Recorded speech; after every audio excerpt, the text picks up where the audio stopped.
Bismillahirrahmanirrahim. Assalamualaikum warahmatullahi wabarakatuh.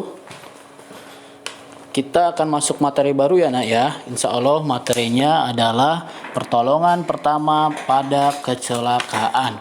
Nah, biasa populer disebutnya adalah P3K. Perkenalkan, nama Bapak Ahmad Maulana. Nah, Bapak sebagai guru PJOK SMP Pesat Kota Bogor. Mohon sambil ditulis ya nak. Nah, yang pertama yang Bapak akan jelaskan adalah tentang pengertian dari pertolongan pertama pada kecelakaan atau P3K. Pertolongan darurat yang diberikan kepada korban kecelakaan maupun kepada yang sakit mendadak secara tepat, cepat, dan sementara. Nah, disebutnya dengan pelayanan gawat darurat. Beda ya, bukan unit gawat darurat, tapi pelayanan gawat darurat. Karena keadaannya darurat, kita harus cepat menolongnya. Kemudian, bicara masalah pelayanan, terbagi menjadi dua fase pelayanan dalam P3K. Ada dua fase nih pelayanan. Fase yang pertama adalah fase pra rumah sakit.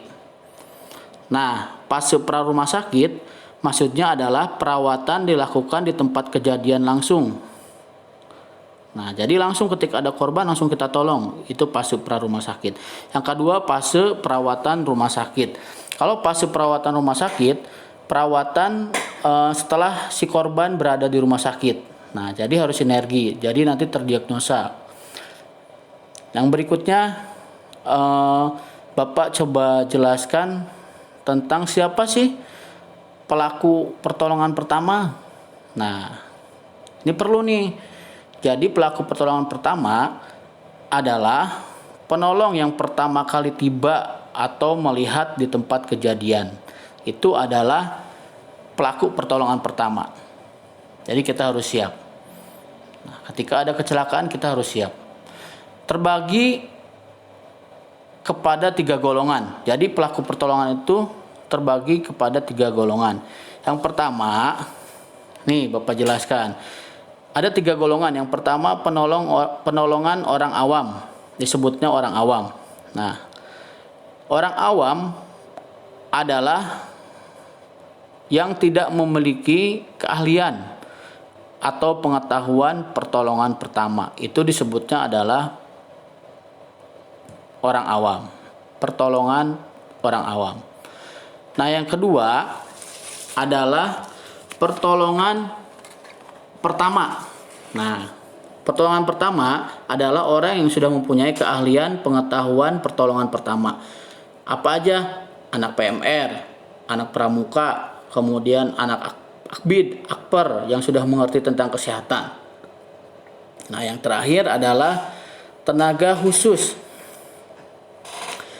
Orang yang sudah dilatih atau orang yang sudah mempunyai keterampilan khusus. Misalkan dokter, perawat, tukang urut, pemadam kebakaran termaksud, dan polisi juga termaksud karena sudah terlatih.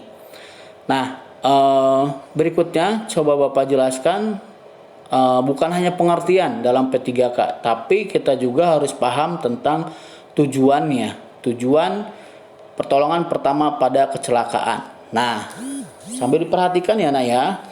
Tujuannya yang pertama adalah tentunya menyelamatkan jiwa si korban. Nah, jadi kita tujuan pertamanya itu adalah menyelamatkan jiwa si korban. Nah, yang kedua adalah mencegah terjadinya cacat. Jadi kita harus cepat-cepat tolong nih biar tidak terjadi cacat. Nah, itu langkah yang kedua, tujuan yang kedua. Tujuan yang ketiga adalah memberikan rasa nyaman. Nah, ini yang paling penting. Kadang kita ketika ada kecelakaan panik. Nah, kuncinya ketika ada kecelakaan jangan panik. Kita harus memberikan rasa nyaman kepada si korban. Yang terakhir atau yang keempat adalah menunjang proses penyembuhan.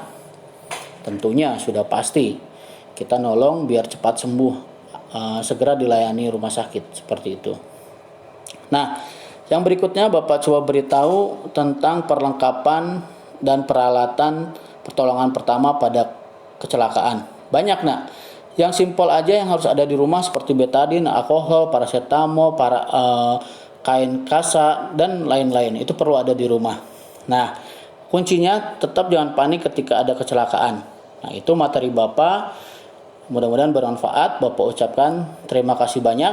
Sampai jumpa di pertemuan selanjutnya. Assalamualaikum warahmatullahi wabarakatuh. Salam olahraga.